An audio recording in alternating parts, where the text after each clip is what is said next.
ನಿರ್ಜನ ಪ್ರದೇಶದಲ್ಲಿ ನಿಲ್ಲಿಸಿದ್ದಂತಹ ಕಾರಿನಲ್ಲಿ ಸುಮಾರು 1 ಕೋಟಿ ಹಣ ಪತ್ತೆಯಾಗಿರುವಂತಹ ಘಟನೆ ನಡೆದಿದೆ.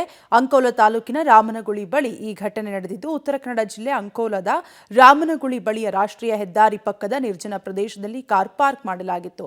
ಈ ಬಗ್ಗೆ ಅಂಕೋಲ ಪೊಲೀಸರಿಗೆ ಮಾಹಿತಿ ಸಿಕ್ಕಿದ್ದಂತೆ ಪರಿಶೀಲನೆ ನಡೆಸಿದ್ದಾರೆ. ಕಾರಿನ ಡೋರ್ ತೆಗೆದು ನೋಡಿದಾಗ 1 ಕೋಟಿ ರೂಪಾಯಿ ಪತ್ತೆಯಾಗಿದೆ. KA51MB 9634 ನಂಬರ್ ಪ್ಲೇಟ್ನ ಕಾರು ಇದಾಗಿದೆ. ಕಾರಿನ ರಿಜಿಸ್ಟ್ರೇಷನ್ ನಂಬರ್ ಪರಿಶೀಲಿಸಿದಾಗ ಅಲ್ಟ್ರೋಸ್ ಕಾರ್ ಎಂದು ತೋರಿಸ್ತಾ ಇದ್ದು, ಮಡಿಕೇರಿ RTO ಪಾಸಿಂಗ್ ಹೊಂದಿದೆ. ಅಸಲಿಗೆ ಇದು ಕ್ರೇಟಾ ಕಾರ್ ಆಗಿದ್ದು, ಈ ಕಾರಿನ ಬೋನಟ್ ಡಿಕ್ಕಿ ತೆರೆದ ಸ್ಥಿತಿಯಲ್ಲಿದ್ದು, ಕಾರಿನ ಸೀಟ್ ಕಿತ್ತು ಹೊರಗೆ ಬಿದ್ದಿರುವ ಸ್ಥಿತಿಯಲ್ಲಿದೆ. ಸದ್ಯ ಅಂಕೋಲ ಪೊಲೀಸರು ವಾಹನವನ್ನು ವಶಕ್ಕೆ ಪಡೆದು ಠಾಣೆಯಲ್ಲಿ ಇರಿಸಿದ್ದು, ಯಾವುದೋ ದರೋಡೆ ಮಾಡಿ ಹಣ ಸಾಗಿಸುತ್ತಿರುವ ಅನುಮಾನ ವ್ಯಕ್ತವಾಗಿದೆ.